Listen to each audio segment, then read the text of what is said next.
All right, let's dive right into a medical situation that is frankly terrifying for any family. A severe dystonia attack in a child. We're going to walk through how medical teams take on this acute crisis and how they transform a moment of utter chaos into a structured, life-saving response. So you hear muscle contraction and maybe you think of a simple cramp. But this is a whole different beast.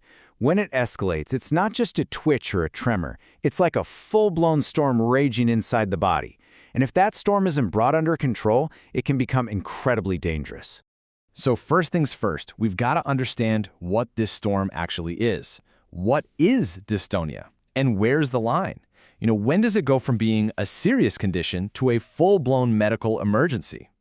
So what are we talking about here? Well, imagine your muscles just deciding to do their own thing, twisting, bending, or locking up into really painful positions, completely without your say-so. That's dystonia. It can hit just one part of the body, or it can be all over. And it's actually one of the most common movement disorders in kids, especially those with conditions like cerebral palsy. And here's a crucial thing to get.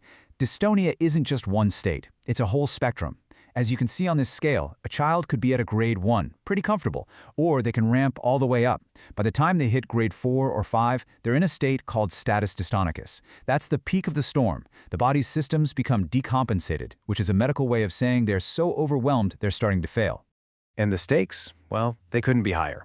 For children who go into this severe state of status dystonicus, the reported mortality rate is right around 5%. So let's be clear, this isn't just a scary event, it's a life-threatening one that needs fast, expert action.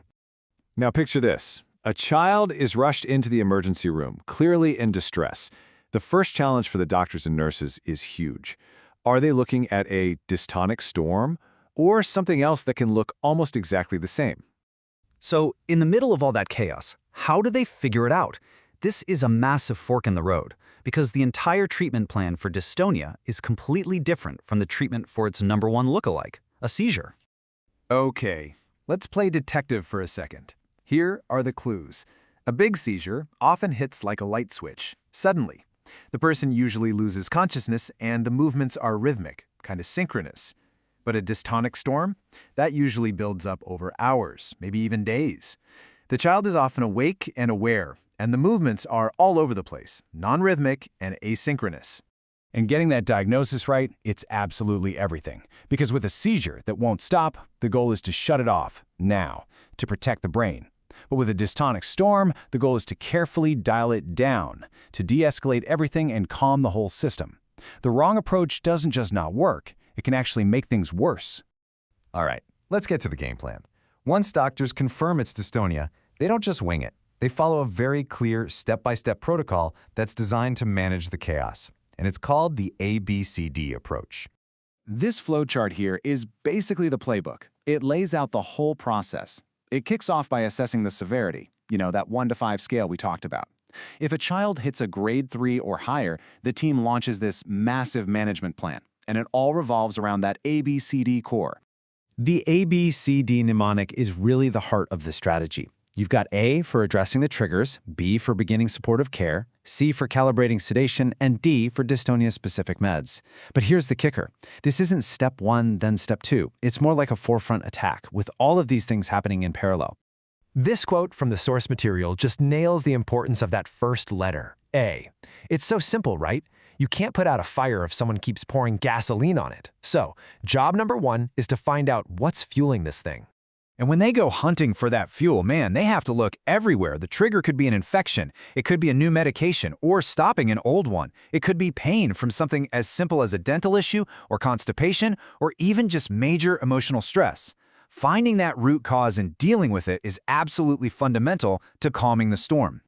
So, while one part of the team is playing detective, another part is actively fighting the fire itself. So let's look at the specific tools and medications they use to get this storm under control. The medication strategy is really a 1-2 punch. First, they use acutely sedative drugs like benzodiazepines to get immediate relief. Think of it like calling for a temporary ceasefire. And at the exact same time, they're starting or adjusting longer-term meds, like baclofen, that go after the root cause of that abnormal muscle tone. But just managing the muscles, that's only half the battle. This kind of relentless muscle activity puts a massive strain on the entire body. Supportive care is critical to stop other systems from failing. We're talking about protecting the airway, pumping in fluids to prevent kidney damage from something called rhabdomyolysis, which is a really dangerous condition where the muscles break down so fast they can poison the kidneys, and just generally keeping the body's chemistry in balance. And for the most stubborn storms, the ones that just won't break with medication, there are even more advanced options. Neurosurgical interventions, especially something called deep brain stimulation, or DBS, can be an incredibly powerful tool for kids who are stuck in this severe state. Okay, so the immediate crisis is over. The storm finally subsides. But the work is not done, not by a long shot. This next phase is just as important, planning for life after the storm and getting ready for the future. Close follow-up is completely non-negotiable. The medical team has to carefully wean the child off the powerful meds they used in the crisis. They have to watch for side effects and double-check that the original trigger was really, truly solved. And just as important, they need to support the child and the family who've just been through an unbelievably stressful and traumatic ordeal. Ultimately, the big goal here is to empower the family. They do this by creating a personalized action plan. Sometimes it's even called a dystonia passport. It's basically a clear written guide. Here's what to look for, here are the meds to use, and here's who to call if you see those storm clouds starting to gather again. It gives parents back a sense of control. And I think that's the key takeaway here. Having a systematic approach, a dedicated team, and a clear plan for what comes next, it can take one of the most terrifying things a family can go through and completely transform it. It turns an overwhelming crisis into a difficult, but ultimately a manageable challenge.